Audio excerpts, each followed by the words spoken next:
ኤርትራዊው አትሌት ቢንያም ግርማይ ከአዲስ ቡድኑ ጋር ታሪክ ለመስራት ተነስቷል።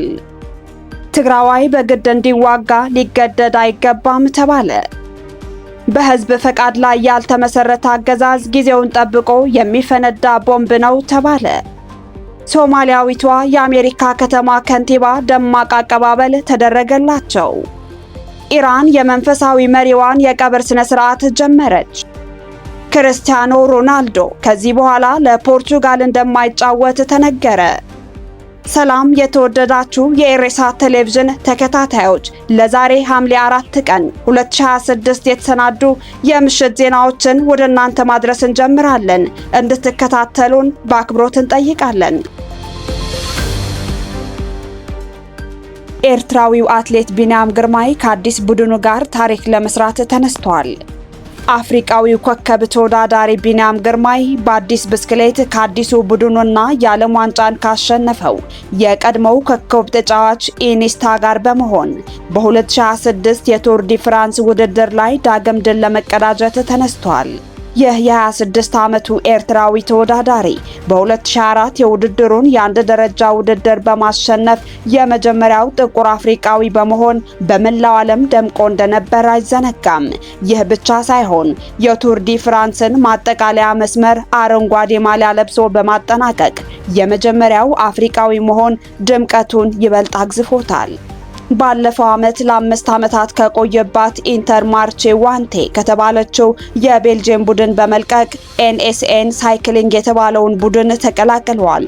ከዚህ ቡድን ባለቤቶች አንዱ የ2010 ዓለም ዋንጫን ያሸነፈው የስፔንና የቀድሞው የባርሴሎና ክለብ አማካኝ አንድሬስ ኢኒስታ መሆኑ ይታወቃል። ቢንያም ለቢቢሲ በሰጠው ቃል ከ2 ዓመት በፊት የተቀዳጀውን ድል ለመድገም መነሳቱን ገልጸዋል። ቢንያም ቀደም ሲል የነበረበት ኢንተር ማርቼ ዋንቴ ክለብ በገንዘብና በሀብት ረገድ ከኤንኤስኤን ጋር ሊወዳደር የማይችል ክለብ ነው። ኤንኤስኤን ስቶንዌግ በተባለ የስዊዘርላንድ የኢንቨስትመንት ተቋም እንዲሁም በኢኒስታና በአጋሮቹ በተመሰረተው ኔቨር ሴይ ኔቨር በተባለ የስፖርት ማስታወቂያ ኩባንያ የሚደገፍ በመሆኑ ጠንካራ አቅም አለው። ቢንያም ዘንድሮ በዩሲአይ ውድድሮች ያስመዘገባቸው ድሎችም የዚህን ብልጫ ማሳያ እንደሆኑ ይነገራል። በስፔን በተካሄደው የቮላታ ኮሚኒታት ቫሌንሺያ ውድድር የአረንጓዴ ነጥብ ማሊያ ማሸነፉን የጉዞውን ስኬታማነት ያመላከተ ነበር። ቢንያም ባለፈው ዓመት የፈረንሳይ ዙር ላይ አረንጓዴ ማሊያውን ለመጨበጥ በተደረገው እልህ አስጨራሽ ፉክክር 3ኛ ሆኖ ማጠናቀቁ ይታወቃል። ዘንድሮ ግን የፈረንሳይን የክረምት መልክዓ ምድር የምትመስለውን ማሊያ ዳግም ለመንጠቅ አቅዶ እንደሚሰራ ገልጿል። አብዛኞቹ ተንታኞችና ታዛቢዎች እንደሚሉት ኤርትራዊው ተወዳዳሪ በደቡብ ምዕራብ ፈረንሳይ ካላና ሚዛን ወደ ፓው በሚደረገው 5ኛ ደረጃ ውድድር ላይ በቡድን አጋሮቹ ቴክኒካዊ ድጋፍ ብቃቱን ለማሳየት የተሻለ የመጀመሪያ ዕድል አለው ይላሉ። ቢንያም ግርማይ በ2026 የቱር ዲ ፍራንስ ውድድር ላይ የሚሳተፍ ብቸኛው አፍሪካዊ ነው። ሆኖም የእሱን ፈለግ የሚከተሉ ሌሎች ኤርትራውያን ብስክሌተኞች ወደዚህ ዓለም አቀፍ መድረክ ብቅ እንደሚሉ ያምናል። ከእነዚህም አንዱ የ20 ዓመቱ ሚልኪያስ ማከለ ነው። ይህ የፍጥነት ስፕሪንት አቅም ያለው ወጣት ባለፈው ወር በተካሄደው የኤርትራ ብሔራዊ የጎዳና ላይ ሻምፒዮና አሸናፊ ሆኗል። ኤርትራ በአፍሪካ ሀገራት በብስክሌት ውድድር መሪ ቦታ የያዘች ሀገር ስትሆን እንደ ሄኖክ ሙሉ ብርሃን፣ አስተና፣ ናትናኤል ተስፋጽዮን፣ ሞቪስታር እንዲሁም በቱር ዲ ፍራንስ በመሳተፍ የመጀመሪያው ጥቁር አፍሪካዊ በመሆን ታሪክ የሰራውን ዳንኤል ተክለ ሃይማኖትን የመሰሉ ታዋቂ ተወዳዳሪዎችን ያፈራች ናት። በአውሮፓ የሚኖሩ ብዙ ኤርትራውያን ለ5 ጊዜያት ያህል የዓመቱ ምርጥ አፍሪካዊ ተወዳዳሪ ተብሎ የተሸለመውን ቢንያም ግርማይን ለመደገፍ ወደ ስፔንና ወደ ወሳኝ የፈረንሳይ የውድድር ቦታዎች ይተማሉ ተብሎ ይጠበቃል። ቢንያም ግርማይ ከ2020 ጀምሮ ለ5 ጊዜያት የዓመቱ ምርጥ አፍሪካዊ ተወዳዳሪ ተብሎ መሸለሙ ይታወቃል። ትግራዋይ በግድ እንዲዋጋ ሊገደድ አይገባም ተባለ። የብሔራዊ ባይቶ አባይ ትግራይ ባይቶና ሊቀመንበር አቶ ኪዳነ አመነ እንደ ትግራዋይ ለመታገል ከበቂ በላይ ፍትሃዊ ምክንያቶች አሉን ብለው ሲገልጹ፣ ነገር ግን ማንኛውም ትግራዋይ በግድ ወደ ጦርነት እንዲገባ ሊገደድ እንደማይገባ አስታውቀዋል። አቶ ኪዳነ አመነ እንዳሉት በብልጽግና መንግስት የትግራይን ህዝብ ጥያቄዎች ለመመለስ የፕሪቶሪያ ስምምነትንና ህገ መንግስቱን ለማክበር ፍላጎት የለውም። የትግራይ ህዝብ ህልውናና ሉዓላዊነት እንዲረጋገጥ፣ የተፈናቀሉና የተሰደዱ ዜጎች ወደ ቀያቸው እንዲመለሱ፣ በትግራይ ህዝብ ላይ ለተፈጸመው የዘር ማጥፋት ፍትህና ተጠያቂነት እንዲሰፍን ህዝቡ ቆፈው እንደተነካበት ንብ በአንድነት መታገልና መንቀሳቀስ እንደሚገባ ገልጸዋል። ባይቶና በበኩሉ በትግራይ ውስጥ እየታየ ነው በተባለው የግዳጅ ምልመላና የግዳጅ አፈሳ ሁኔታ ዙሪያ በመሬት ላይ ያለውን እውነታ ለማጣራት ኮሚቴ አቋቁሞ ጥናት እያካሄደ መሆኑን ዛሬ ቅዳሜ ሐምሌ 4 በሰጠው መግለጫ አስታውቋል። መግለጫው እንደሚለው ትግራይ የሁሉም ትግራዋይ ስለሆነች በትግራይ ጉዳይ ላይ ማንኛውም ሰው እንዲሳተፍ አስገዳጅና ተገዳጅ ሊኖር አይገባም። በተቃራኒው ሁሉም ትግራዋይ በእኩልነት ለትግራይ ጉዳይ እንዲታገል ጥሪ ቀርበዋል። አቶ ኪዳነ አመነ ሁላችንም በእኩል የምንታገልላት የምንሰዋላትና መብታችንን የምንጠይቅባት ትግራይ ሊኖረን ይገባል ብለው እያንዳንዱ የትግራይ ባለስልጣን የራሱን ልጆች አሳልፎ መታገል እንጂ ሀብቱንና ልጆቹን በውጭ ሀገር አስቀምጦ ሌሎችን እንዲዋጉ መግፋት ተገቢ እንዳልሆነ ገልጸዋል። ትግራዋይ ይፈተናል እንጂ አይሸነፍም ሲሉ የትግራይ መሬት የትግራይ ህዝብ እንጂ የአንድ ፓርቲ አለመሆኑን ጠቅሰዋል። የትግራይ ወጣቶች በግድ ሳይሆን በራሳቸው ፈቃድ አምነው ታግለው እንዲያሸንፉ ትግራዋይነታቸውን በማጠናከርም የጠላቶቻችን ፕሮፓጋንዳ እንዲያከሽፉ ጥሪ አቅርበዋል። በተጨማሪም በህዝቦች መካከል ያለው ወዳጅነትና ትስስር እየጠነከረ መምጣቱ ለብልጽግና መንግስት ፈተና መሆኑን ጠቅሰው ጦርነትን ለማራቅ ሁኔታዎችን እየተፈጠሩ እንደሆነ ገልጸዋል።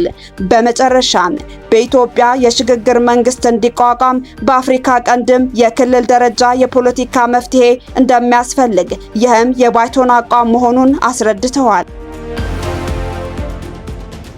በህዝብ ፈቃድ ላይ ያልተመሰረተ አገዛዝ ጊዜውን ጠብቆ የሚፈነዳ ቦምብ ነው ተባለ።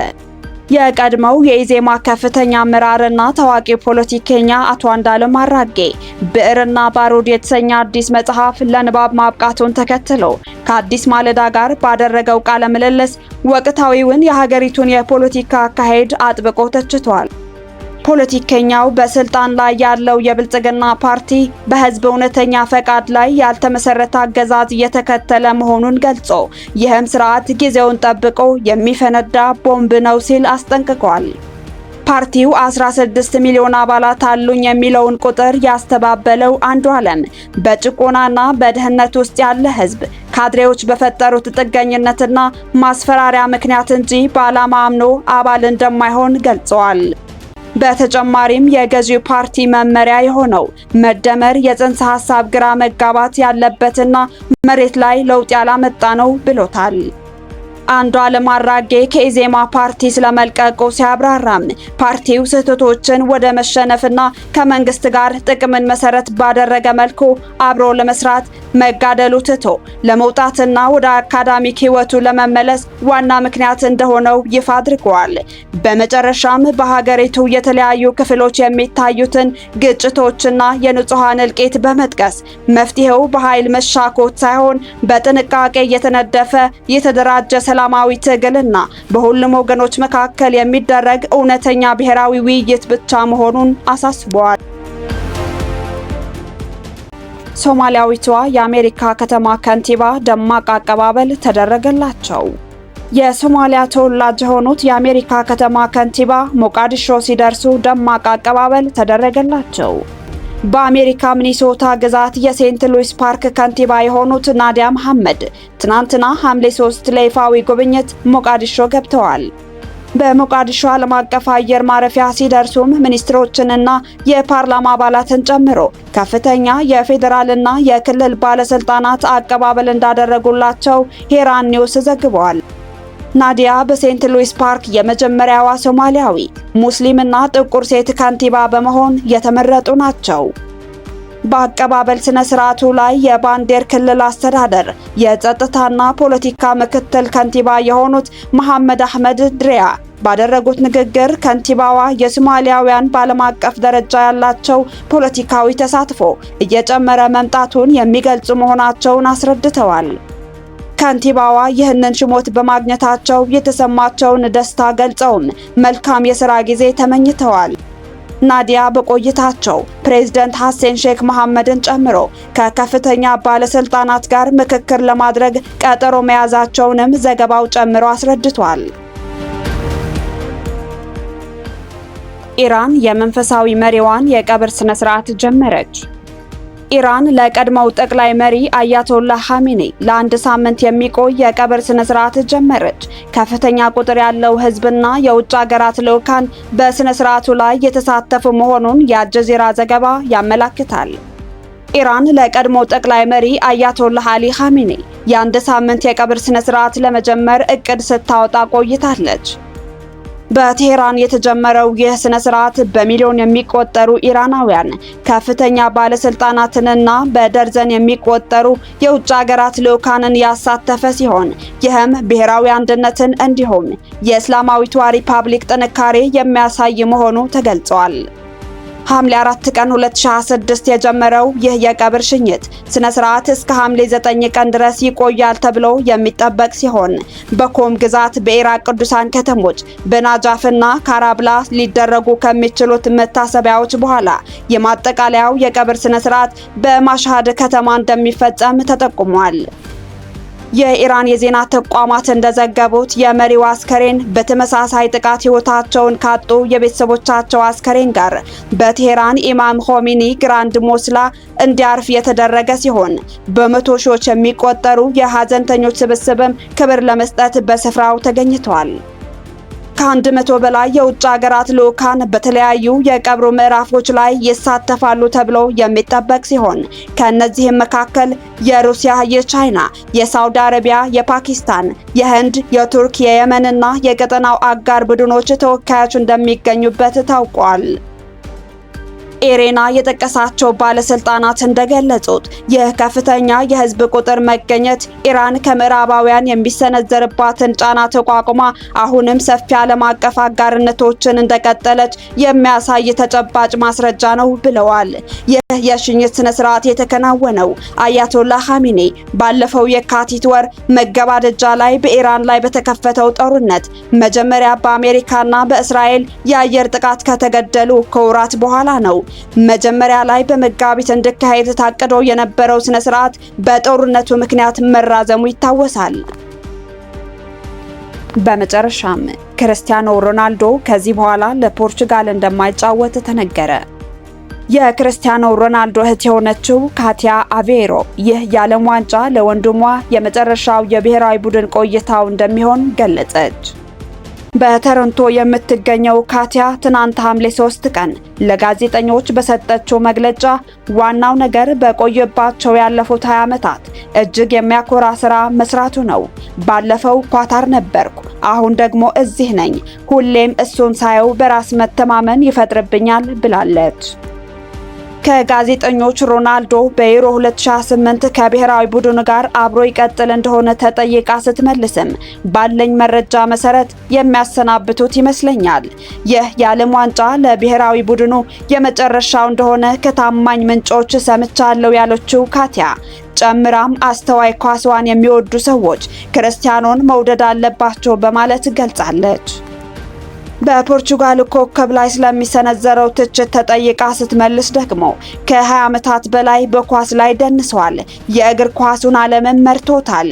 እኛ የአልቬሮ ቤተሰቦች ከየት ተነስተን አሁን የት እንዳለን ተመልከቱ። እነዚህ ትችቶች የእኛን ደስታና ደስተኝነት ይቀንሱታል ብላችሁ ታስባላችሁ? በፍጹም ብላለች። እናንተስ ምን ትላላችሁ? ሐሳብ አስተያየታችሁን ጻፉልን።